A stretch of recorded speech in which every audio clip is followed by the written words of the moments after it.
Mandibulise kotata bonke, ndibulise omama bonke, ndibulise omama abavangeli, kotata abavangeli, kotata bashumayeli, nomama bashumayeli. Ndibulise ulutsha, ndibulise ibandla lonke loSunday School ngelihle igama lenkosi yethu uJesu. Ilizwi lethu solifumana kwincwadi kaJohane chapter 19 verse 26. Inamandla iyaphinda lento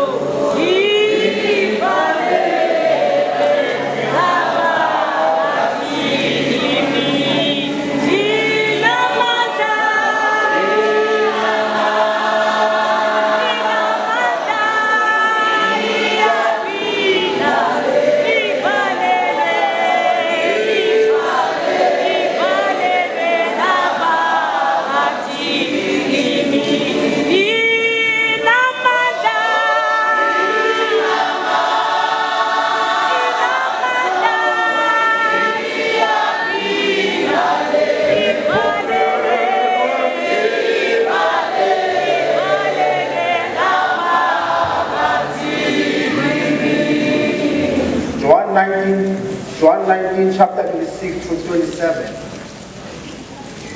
Isilethu salifumana kwincwadi kaYohana 19 verse 26.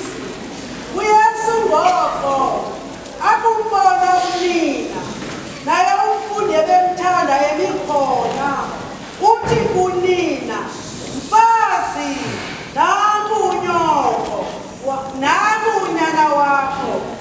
Verse 27. Andule athi kumfundi lowo, nangu unyoko. Wathi kwakwelo lixa umfundi lowo wathabatha wamsa kwikhaya lakhe.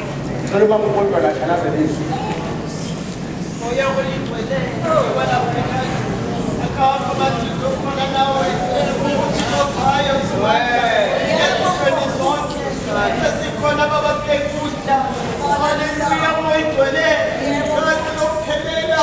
Haleluya izulu uzo baba ukuthi sina manje babesele safelwa ngelinilanga. Moya uyigcwele ithemba lethu simandla.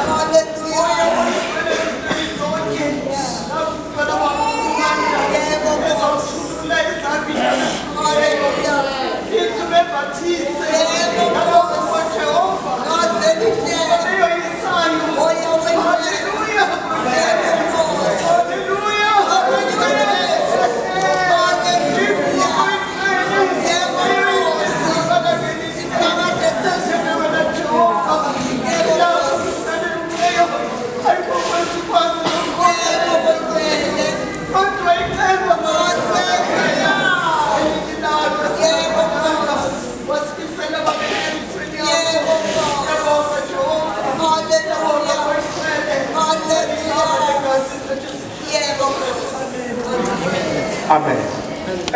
UYesu wekhe wathetha neenkokheli zakwa-Israyeli. Wathi, nina maJuda nicingela ukuthi ngolesa izibhalo niyawuzuza ubomi. Anizazi ezi zibhalo nizilesayo ukuthi ziprofetha ngam na.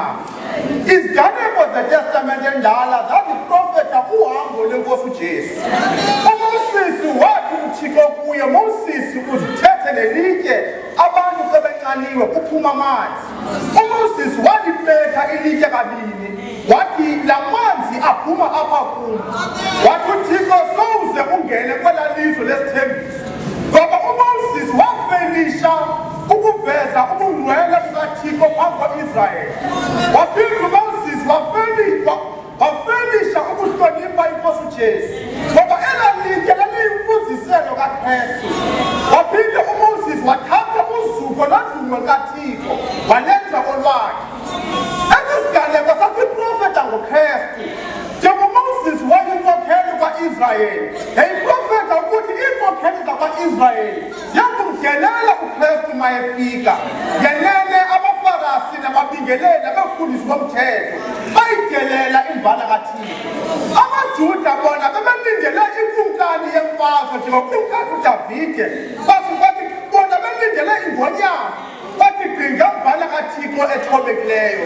Bathi xa bemjonga bamdelela bathi ayinguye lo Mesiya kunje lo Mesiya besimlindile bamdelela ingumthetho kaThixo xa kuxoxwa ityala lixoxwa emini lingaze lixoxwe ngobusuku kodwa elikaJesu ityala laxoxwa ngobusuku namangqina ayezisiwe bengakwazi ukungqinelana ngentetha babeyithetha zithi izibhalo yathi inkosi xa igqibothetha iziveza ukuthi unguKristu utsho omogquma amehlo bambetha ngamanqindi bemkhwaba ngempama besithi profetha Yesu sixelele ngubani okubethileyo bebengayazi ukuthi komoya kwenzeka i-exchange thina sithe sikaboni sababaphi phambi kobusokathixo kanti kumletha uyesu ebusweni wayesinika ubuhle bakhe ekhabaza ububi bethu uJesu bamthatha bamsa eKhalvari eGolgotha